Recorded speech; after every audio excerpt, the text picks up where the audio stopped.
এই ভিডিওটা বেশ কয়েক মাস আগেকার ভিডিও, আমি যখন বাড়িতে ছিলাম তখনকার ভিডিও। তো দেখো আমার আমার বাবার কাছে সন্ধেবেলায় আদর খাচ্ছে।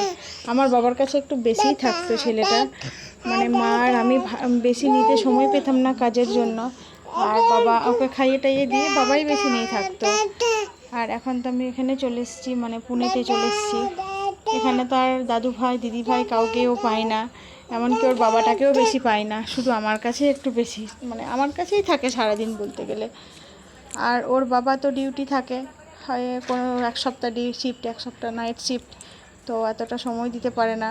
ডে শিফটে তো সেই 7:30 8টা 9টার সময় আসে, কোনো ঠিক থাকে না, তখন হয়তো ওই একটু আধটু সময় পাই ব্যাস। আর নাইট শিফটে তো আসে ডিউটি থেকে, এসে ঘুমাই খাওয়া দাওয়া করে, তারপর বিকেল দিকটাতে একটু সময় পাই, ওইটুকু সময়টাই পাই, তাছাড়া আর বেশি সময় পাই না দিতে, আমার কাছেই থাকে। আর আমার বাবা ওকে না দেখে এখন থাকতে পারছে না, সবসময় ভিডিও কল